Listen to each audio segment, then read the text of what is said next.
నమ్మకం అమ్మ లాంటిది.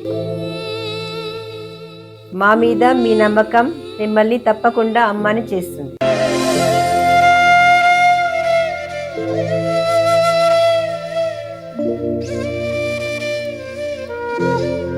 నేడు ఎంతో మంది మా మీద నమ్మకంతో అమ్మాయారు. కుంభం వారి కనుక చూసుకున్నట్లయితే కుంభం వారి యొక్క తత్వం కూడా వాళ్ళు హ్యాపీగా ఉండాలి, పక్క వాళ్ళని హ్యాపీగా ఉంచాలనే తత్వం ఎక్కువగా ఉంటుంది కుంభం వారికి. అది ఏ నక్షత్రమైనా కూడా. అయితే మీకు ధనాధిపతి గురువు అవుతాడు.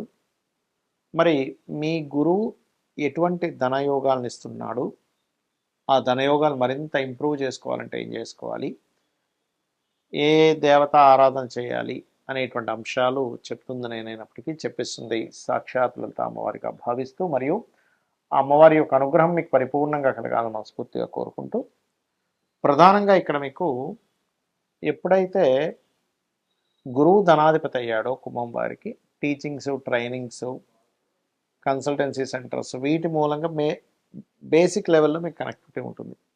అయితే మీ జన్మజాతకంలో ఉండే కాంబినేషన్స్ని బట్టి మారుతూ ఉంటుంది.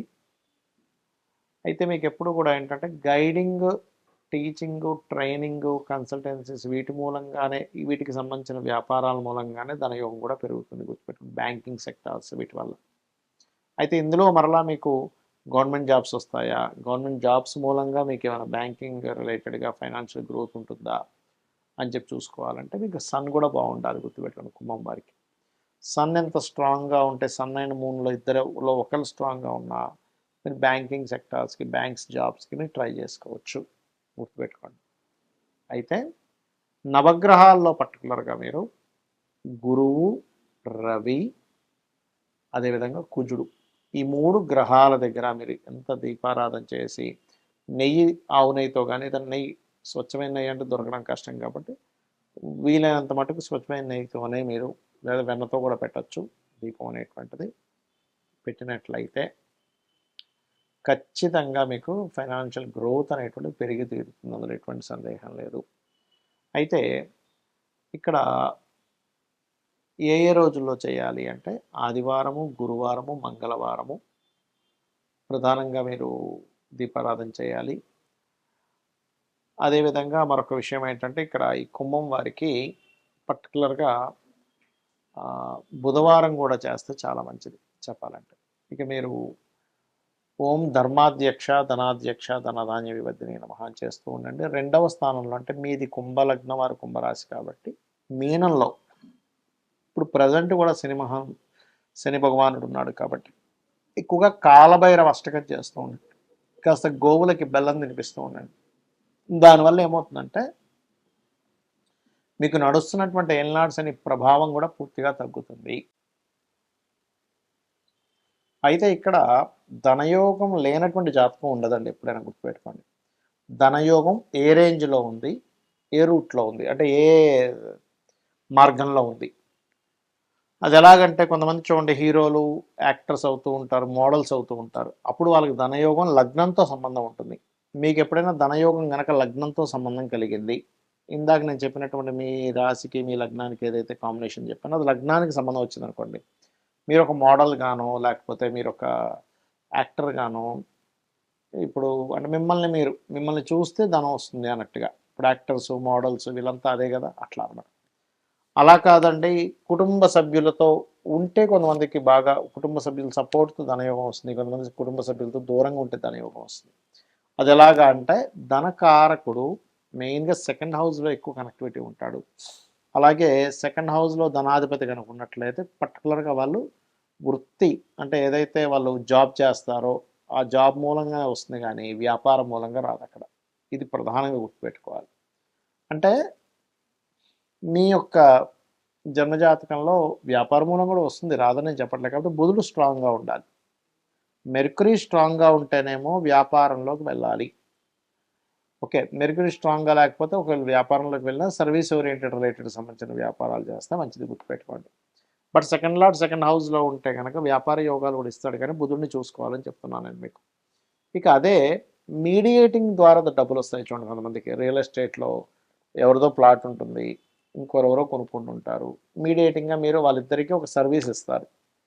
అలా మీకు రావాలన్నా, లేకపోతే ఏదైనా ఒక ప్రోడక్ట్ ఇప్పుడు చూడండి మనకి జొమాటో లేకపోతే ఇట్లాంటివన్నీ ఉన్నాయి కొన్ని కొన్ని.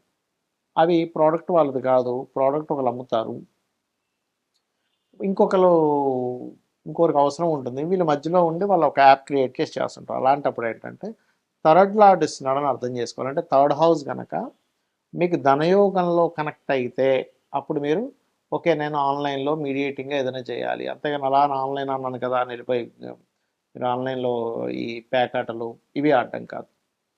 మరి కొంతమందికి భూమి మూలంగా ధనయోగం ఉంటుంది, లేదా ప్రాపర్టీస్ మూలంగా ధనయోగం ఉంటుంది. అంటే కొంతమంది ఏం చేస్తారంటే ప్రాపర్టీస్ మీద కనుక ధనయోగం ఉంటే మీరు ప్రాపర్టీస్ మీదే మీరు ఇన్వెస్ట్మెంట్ చేయాలి. అయితే అది ఎలాగా, గృహం మీద చేస్తారా స్థలం మీద చేస్తారా అని చూసుకోండి. గృహం మీద అయితేనేమో శుక్రుడు బాగుండాలి, స్థలం మీద అయితే కుజుడు బాగుండాలి, గుర్తుపెట్టుకోండి. అంటే ఇక్కడ మనం అర్థం చేసుకోవాల్సింది ప్రతి ఒక్కరికి ధనయోగం ఉంటుంది, బట్ అది ఏ రూపంలో ఉందో తెలుసుకోగలగాలి.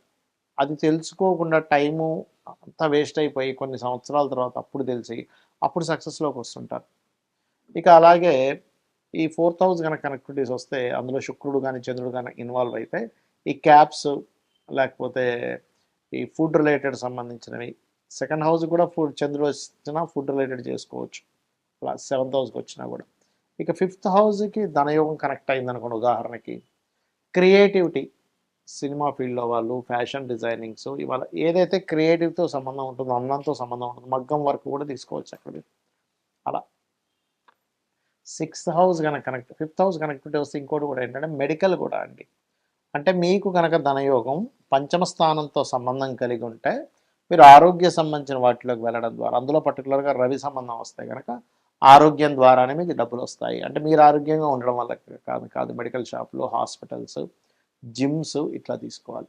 ఇక 6th హౌస్ కనెక్టివిటీ కనుక ధనయోగానికి వస్తే చిట్ ఫండ్స్ నడుపుతూ ఉంటారు. కొంతమంది చూడండి ఎంతోమంది చిట్ ఫండ్స్ నడిపి లాస్ అయిపోతే కొంతమంది చిట్ ఫండ్స్లోనే కోట్లు సంపాదిస్తారు. దానికి కారణం ఏంటంటే 6వ స్థానాధిపతి ధన సంబంధం వచ్చిందని అర్థం. ఇంకోటి పంచమ స్థానాధిపతి ధన సంబంధం వస్తే వాళ్ళకి సంతానం కలిగినప్పటి నుంచి ఫైనాన్షియల్గా బాగుంటుంది.